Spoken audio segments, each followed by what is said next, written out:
So I've been getting into a little back and forth comment battle thing on a video on Trevor Freeman's channel. Some girl in the comment section, and some woman. I don't want to be sexist. I'm a good feminist. A woman. But anyway, I put my last video in private where I was saying I'm gonna take a break for a while. I always end up regretting those announcements because then I get tempted to make a video and I'm like, I gotta stick to what I said now.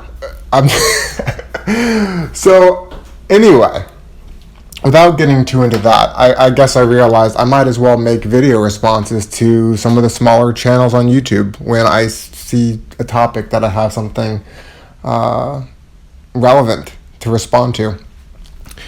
And so Trevor made a video about women. Study says women aren't marrying men because men are broke. And then he just made a video called Women Never Lower Your Expectations. And part of what I got into, I don't want to get too into the details of the sort of pettiness in the comment section. But basically it was just, there was a female in the comment section saying that most women marry millionaires. And it's just like, I got annoyed because this is just not factually correct. And then she shifted her argument a bunch of times into different territory, and how women can easily replace men. They can just go sit at a bar and rich men will come flocking to them. And then no, most women where she lives do marry millionaires because most people, because of the high population of millionaires in British Columbia. Once again, you can just Google these things very quickly to find out whether that's a reality or not. But now that I got that out of the way, I want to comment on this subject matter because I have made videos about this in the past, and so this will probably just be more or less reiterating those points to any of you who have been watching my videos long enough.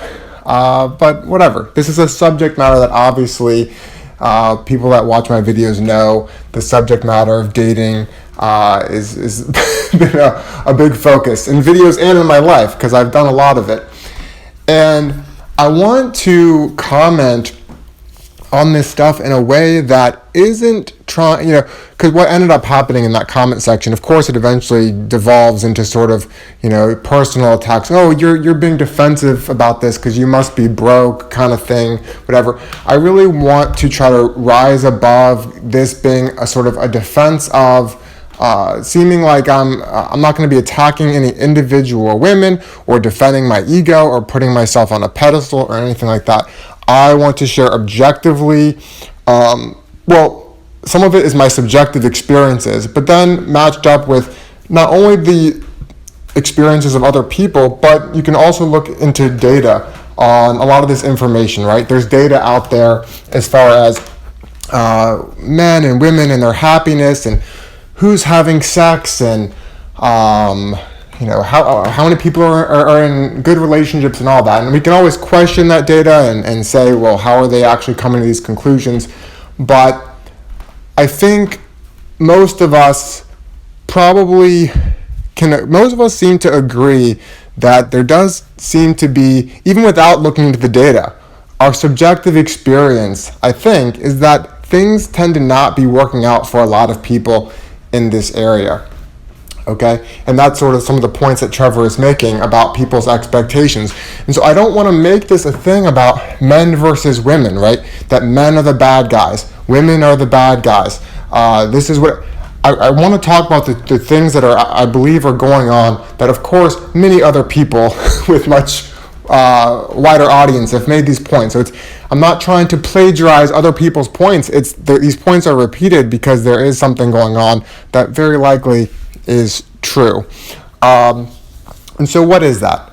So the reality is that in my dating experiences, I have, without a doubt, rejected many people and been rejected by many people. So there's many relationships that I could have been in. Lots of sex that I could have had. Some that I did, some that I didn't. Some relationships that I did have, some that I didn't. But the point is is that we know that most people, it doesn't matter if you're a man or a woman, unless you have just nothing going for you, right? You're just, you don't have any good qualities, that there are people out there that would date you, would have sex with you.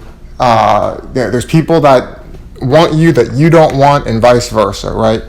But what is going on with the current culture, for a lot of reasons, right? We can talk about women being in the workplace. We can talk about the dating apps. We can talk about expectations surrounding marriage and monogamy, and all of these things certainly factor into it. But kind of without veering off into each of these categories, what I want to basically focus on is there is a reality about this sort of expectations that people have and what people are willing to settle on and where that leads. So without a doubt, women, particularly when they're at their peak level of attractiveness, right? And we can say these things that make people feel bad and devalued, and just like men can feel devalued, right? So if you tell a man that his value is in his abs and his bank account, right? Men naturally could feel defensive about this, even if they have a great six-pack and a large bank account.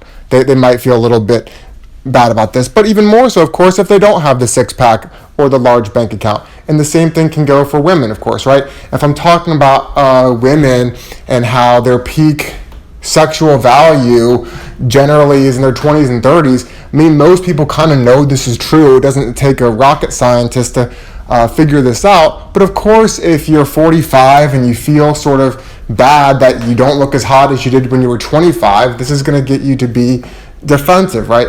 These are very, I don't know if the right word is shallow, but of course, these are very harsh ways of framing things. Just like a lot of people don't like when we talk about, a man or a woman being a 5 or a 10 or a 6 or a 7.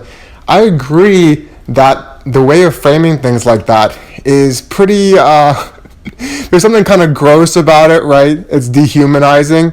At the same time, is there a value in, so I don't think that's, while I don't think that's necessarily a good way of framing things as a culture, right? If we continuously look at people in these ways, I think there's going to be destructive, and there are destructive elements about the way we devalue each other and talk about each other in this way. At the same time, just for the sake of, like, if I'm, I'm just having this conversation with a few bros, that's how I'm going to talk about these issues right now. So yes, obviously, as a general rule, these things exist, and there's always exceptions, right?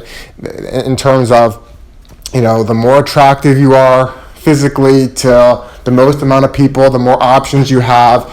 And then you can talk about, money and personality, and right, there's all these different characteristics that affect sort of how much attention, how many options you generally have in the sexual and dating marketplace. Right?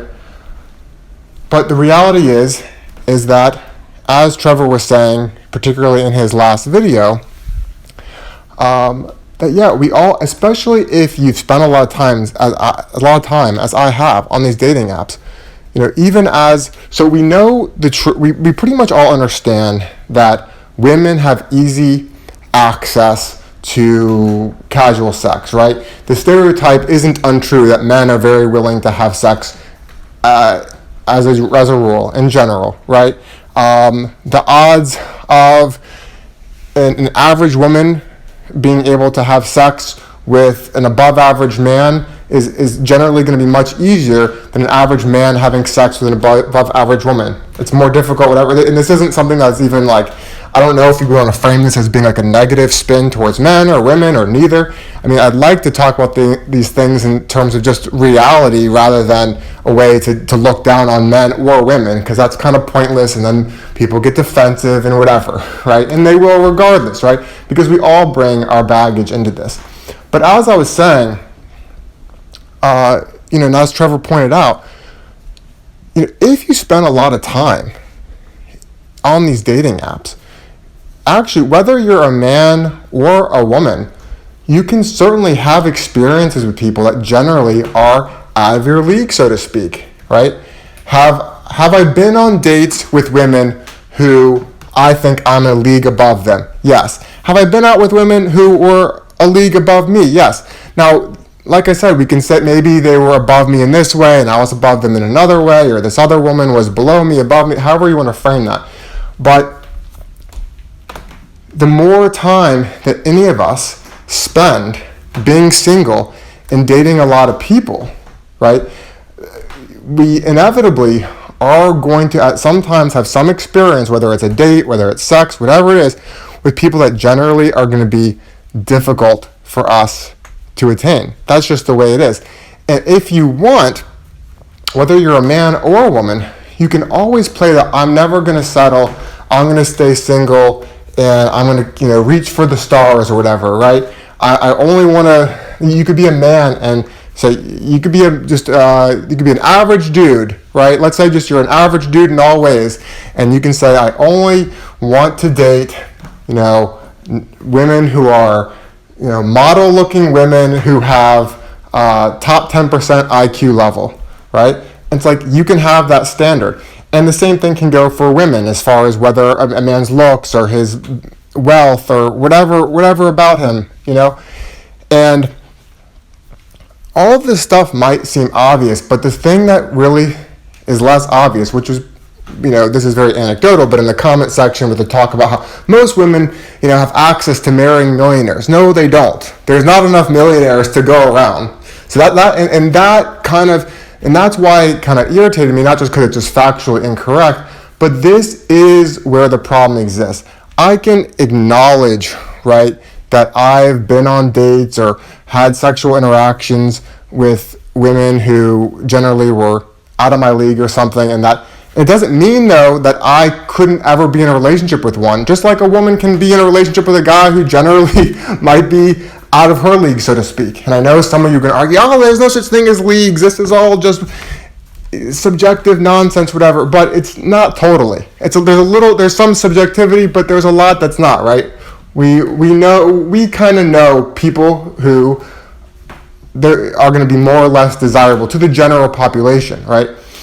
So, but the problem that exists, I think, is that most people don't actually have an honest framework for the reality of the situation and what sort of the gamble is, right? So just like Trevor was talking about, like it's sort of sad. At first he was kind of sad seeing this like 38-year-old woman who's like, I wish I had kids kind of thing. Isn't it sad that I'm not married with kids in a happy marriage? And then he stopped feeling sorry for her when she made another video like, I'm never going to settle. I deserve the best, whatever. And people, certainly, I don't have a problem really with people can make whatever choices they want to make in these areas, right? If you're a man or a woman and you want lots of casual sex, or if you actually want to get married but you only want to marry someone that's a certain level of wealthy or hotness or whatever, everyone can make their own choices. But I think what does frustrate me and irritate me is not people that just want to make their own choices, live their life how they want. What really annoys me generally is the inaccurate framing of reality, right? So what frustrated me in the comment section of the previous video he made was most women end up, marrying average millionaires. No, they don't. And so this is where I see a problem and something that frustrates me is just when it's not matched up with reality. And I think a lot of people, and yes, particularly women, because of their access to where they can, and this isn't me being like, I'm resentful towards women or something like that by saying this. I've talked to so many women about their dating experiences, so many, and it's every time it's the same thing is sort of happening, right? Like a lot of these women, it really doesn't even matter what app they came from or where I met them. They've had a lot of dating experiences and a lot of casual sex and whatever. And the theme is that the vast majority of the men that they go on dates with or have sex with, don't want them long term. Okay? That is the theme. And that occasionally the men that do, they're disinterested in. And this is not to say that it can't go, the same thing can't go for men, and that's why I was trying to bring up my own experiences into this. It is true that, I am single, and there have been plenty of women over the years who would have, wanted to be in a relationship with me, and I turned them down, right? And just like I said, vice versa. There's been women that I've been interested in that have rejected me. But I think what's frustrating is when people don't really understand sort of this reality. And so the reality is that I can't, just like I can or anyone else can, continuously be extremely picky about certain things and stay single. And if you think that's fulfilling or that makes you happy or that's the decision you want to make, go for it. But the reality is a lot of people aren't so fulfilled in the perpetual single life. A lot of people would like some sort of commitment, stable relationships, and so on. And like some people do, some people don't. But you aren't going to be able to, you can choose to be extremely picky and roll the dice and accept the fact that you probably will stay single, and that, and for women, right, there's different things involved as far as if you want to have kids. It's going to be more and more difficult to have kids as you get older, and your looks fade, right? And men's looks fade too, but we know the stereotype, right? If women care about men and their resources, men tend to get more resources over time, whatever, blah, blah, blah. It's like almost like you feel bad saying these things that sounds like it's being sexist, but there is just a sort of natural way of how things tend to work. And so we're all entitled to have sex with, or be in relationships, or not be in relationships with whoever we want. But what I think we're less entitled to do is to make up facts and to delude ourselves and delude others about the reality of what's going on in this dating culture and what's realistic and what's not and what the risks are in doing these different things. What is the risk in playing this game? How often does it lead to being content?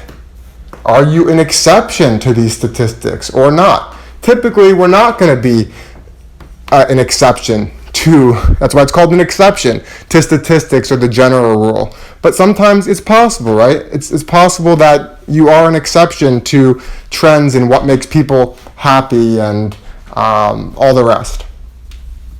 But the bottom line is that when we live in a culture where it's very easy to kind of talk to new people, particularly because of these dating apps, it's just the nature of it is that it's very easy to pass up on people and move on to the next.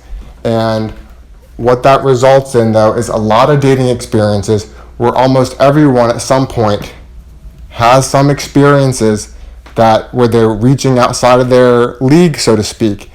And then, of course, no one wants to, quote unquote, settle for something that's less than the best experiences that they had. And is that okay? Is that not? I don't know. But does that lead to being happy? Does that lead to issues in connection and valuing each other? Yeah, I believe so. This is why I believe men and women will continue to have a disconnect in these ways. And this sort of gender war, if you will, which also connects to different political narratives, but we're not going to get into all that here. But it likely will continue until people really wake up and talk about these issues and talk about what's happening in a way that's not meant to demonize men, not meant to demonize women, but just confronting facts, just to talk about what's the reality of what's generally happening here and how do we deal with this.